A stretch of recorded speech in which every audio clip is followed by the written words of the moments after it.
राधे राधे। जय श्री कृष्ण। जय श्री राम।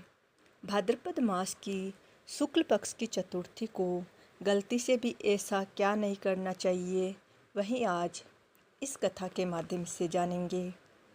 धर्म ग्रंथों के अनुसार भाद्रपद माह की शुक्ल पक्ष की गणेश चतुर्थी को चंद्रमा को भूलकर भी नहीं देखना चाहिए, क्योंकि गणेश चतुर्थी की रात्रि को चंद्र दर्शन करने से मिथ्या अर्थात झूठे आरोप लगते हैं। गणेश चतुर्थी की रात्रि को चंद्र दर्शन करने के बारे में हमारे धर्म ग्रंथों में दो कथाएं बताई गई है। पहली कथा में यह बताया गया है कि चंद्र दर्शन क्यों नहीं करना चाहिए, और दूसरी कथा को सुनने से भूलवश भी हुए चंद्र दर्शन का पाप नहीं लगता है, अर्थात यह दोष दूर हो जाता है। पहली कथा। भाद्रपद माह की शुक्ल पक्ष की चतुर्थी को चंद्र दर्शन क्यों नहीं करना चाहिए। भगवान गणेश को बुद्धि का देवता कहा जाता है। जब उनको गज का मुख लगाया गया तो वे गजवदन के नाम से तीनों लोकों में प्रसिद्ध हुए और अपने माता पिता के रूप में पृथ्वी की सबसे पहले परिक्रमा करने के कारण वे अग्रपूज्य हुए। जब सभी देवताओं ने उनकी स्तुति की, पर चंद्रमा मंद मंद मुस्कुराते रहे, क्योंकि उन्हें अपने सौंदर्य पर अभिमान था। तब भगवान गणेश ये समझ गए कि चंद्रमा अभिमानवश उनका उपवास करते हैं, इसलिए क्रोध में आकर भगवान गजानन ने चंद्रमा को श्राप दे दिया कि आज से तुम काले हो जाओगे। इस श्राप के बाद चंद्रमा को अपनी भूल का एहसास हुआ। उन्होंने बार बार भगवान श्री गणेश से क्षमा मांगी। तब गणेश जी पसीज गए और उन्होंने कहा कि सूर्य के प्रकाश को पाकर तुम एक दिन पूर्ण होंगे, अर्थात पूरी तरह से प्रकाशित होंगे, लेकिन तुम्हारे मिथ्या अभिमान के कारण आज का दिन तुम्हें दंड देने के लिए सदैव याद किया जाएगा। गणेश जी ने कहा कि आज के दिन को याद कर कोई भी व्यक्ति अब अपने सौंदर्य पर अभिमान नहीं करेगा, और जो कोई व्यक्ति आज भाद्रपद मास के शुक्ल पक्ष की चतुर्थी के दिन चंद्र दर्शन करेगा तो वह कलंकित होगा, उस पर झूठा आरोप लगेगा। भगवान श्री गणेश जी इसी श्राप के कारण भाद्रपद मास की शुक्ल पक्ष की चतुर्थी को चंद्र दर्शन नहीं किया जाता, अर्थात भगवान श्री गणेश जी के इसी श्राप के कारण भाद्रपद माह की शुक्ल पक्ष की चतुर्थी को चंद्र दर्शन नहीं किया जाता। दूसरी कथा। भाद्रपद मास की शुक्ल पक्ष की चतुर्थी को चंद्र दर्शन होने का दोष निवारण शास्त्रों में एक और कथा कही गई है, जिसको कहने सुनने से इस दोष का निवारण हो जाता है।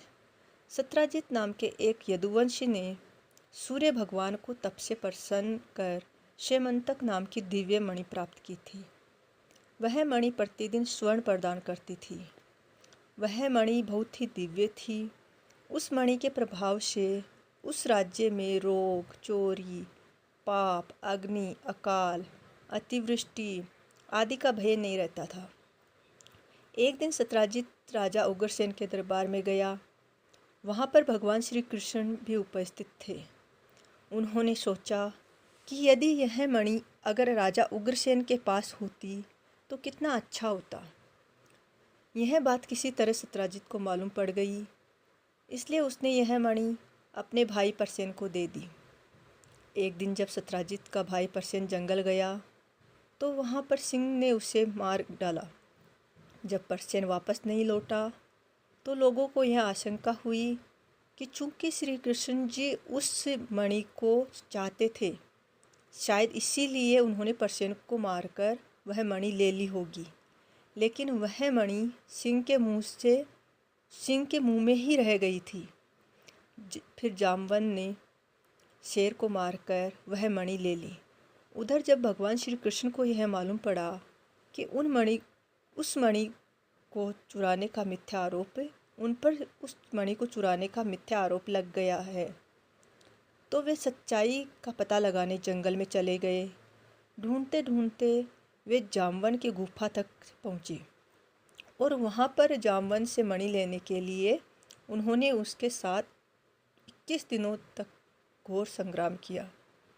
अंत में जामवान समझ गया कि यह कोई साधारण मानव नहीं, श्री कृष्ण तो साक्षात ईश्वर ही है, जो त्रेता युग में भगवान श्री राम के रूप में उनके स्वामी थे।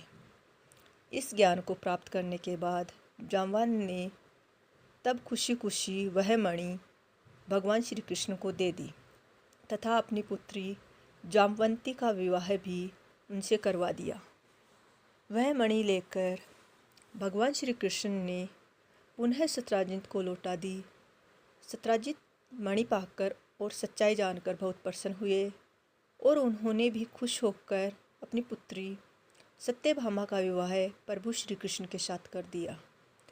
शास्त्रों के अनुसार मान्यता है कि यदि भूलवश भाद्रपद मास की चतुर्थी को चंद्र दर्शन हो जाए तो भी इस प्रसंग को सुनाने से चंद्र दर्शन का दोष नहीं लगता। यदि गणेश चतुर्थी को जाने अनजाने चंद्रमा का दर्शन हो जाए तो इस मंत्र का जाप अवश्य ही करना चाहिए। सिंह परसेन मणवधित सिंहो जामवताहत सुकुमार मारोदिस्तव हयश्च श्वेमन्तकः। जो जातक संस्कृत में इस मंत्र को ना बोल पाए वह इसे हिंदी में बोले। उपरोक्त मंत्र का अर्थ है, सिंह ने परसेन को मारा और सिंह को जामवन ने मारा।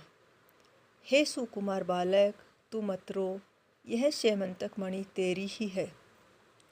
मान्यता है कि इस मंत्र के प्रभाव से कलंक नहीं लगता है और जो मनुष्य झूठे आरोप प्रत्यारोप में फंस जाए वह भी इस मंत्र को पूर्ण श्रद्धा से जप कर सभी लांछनों और आरोपों से शीघ्र ही मुक्त हो जाता है। ओम श्री गणेशाय नमः। ओम श्री गणेशाय नमः। जय श्री राम, जय श्री राम, जय श्री राम।